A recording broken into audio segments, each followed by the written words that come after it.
They reckon Jim Chalmers is steering the Aussie economy, but after that train wreck of a treasurer's debate, I wouldn't trust him to steer a Woolies trolley straight. Dead set. If you thought the bloke had a shred of credibility left, think again. The man looked like he'd stumbled in off the street, clutching a half-finished Macca's coffee, and just started winging it. And the worst part? This is the treasurer of Australia we are talking about, not some Year 10 kid fumbling a classroom presentation. Right, before we dive deep into this political circus, do us a favor, smash that like button, subscribe if you've still got the guts to hear the truth, and leave a comment telling me how cooked you reckon things are under this mob. Oh, and if you're as fed up as I am, grab the Elbow Knows Best t-shirt, $16 for the next 48 hours. Don't miss out. Links down below. Now let me paint the picture for you. Wednesday night, big stage, all the cameras, Sky News host grinning like a cat in a chicken coop, and there's Jim Chalmers, Labor's golden boy, getting absolutely rinsed by Angus Taylor. Mate, it wasn't a debate, it was a bloody public flogging.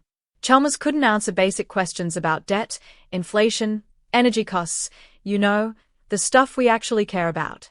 He danced around numbers like he was auditioning for Dancing with the Stars and flubbed every hard question like he hadn't seen a calculator since 2007. Even Graham Richardson, former Labor heavyweight, said it plain as day, not his finest hour. That's political code for he bombed harder than a dodgy meat pie at a footy match. And Richo, being the old party loyalist, still had to admit he'd give the win to the other side. That's how bad it was. When your own team is quietly backing away like you're holding a live grenade, you know it's dire. But here's the kicker. While Chalmers was floundering around trying to justify why Aussies are paying record high prices for groceries and energy, the rest of us are out here trying to figure out how we are gonna afford a full tank of petrol and a loaf of bread in the same week. Spoiler alert, we can't. And what does Labor offer as a solution? More spending, more taxes, more debt. It's like trying to put out a fire with a jerrycan of petrol. Meanwhile, over in Kosciuszko National Park, one of our most iconic natural treasures, we've got what can only be described as environmental vandalism. Craig Kelly and John Ruddock filmed it, whole stretches of forest absolutely gutted in the name of climate progress. Massive, ancient trees bulldozed to make way for transmission lines and wind projects that still don't provide reliable power. And who greenlit this insanity? Labor. But here's the spicy twist. It was the bloody Turnbull government that kicked it off.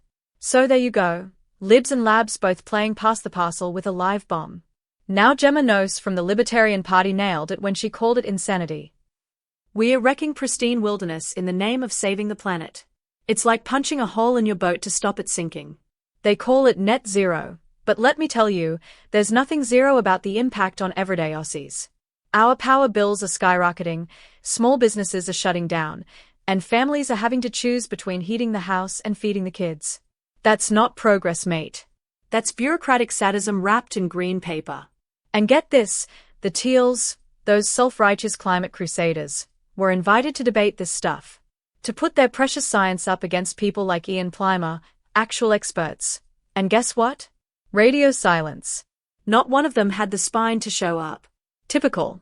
They are all over the media when it's easy talking points and photo ops with solar panels, but when it comes to real debate, they ghost harder than your ex after tax time. Let's not kid ourselves. This net zero fantasy is killing jobs, trashing nature, and bleeding us dry, and no one in Canberra's got the guts to call it out.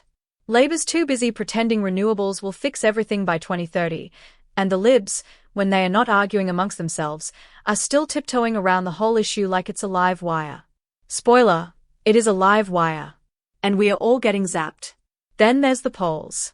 Labor's still leading, according to YouGov, but let me tell you why that's not the good news they think it is. People aren't backing Albo because they love him. They are backing him because they hate Dutton. That's it. That's the choice right now, a government that's cooked the economy versus an opposition that couldn't organize a sausage sizzle at Bunnings. Richo even said it, Dutton's unelectable. And he's right. The bloke's got all the charm of a parking fine and none of the solutions. So where does that leave us? We've got a treasurer who flops in public, a prime minister who's AWOL half the time, and an opposition that still hasn't figured out what day it is. Meanwhile, Aussies are sinking under the weight of policies cooked up by people who've never had to budget for rent and groceries at the same time in their life. And if you're thinking, yeah, but climate change is real, look, I'm not denying that. But how does tearing down 1,000-year-old trees and driving up power bills help anyone? Where's the common sense? Where's the basic Aussie principle of don't fix what ain't broke?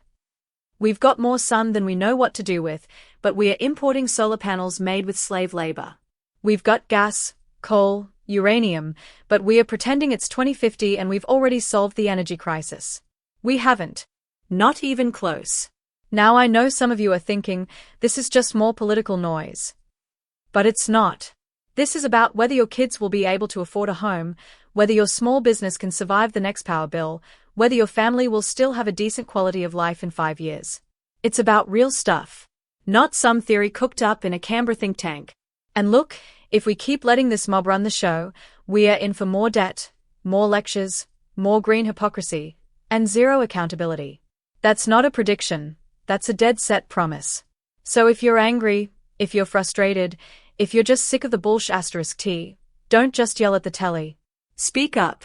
Share this video. Get the message out.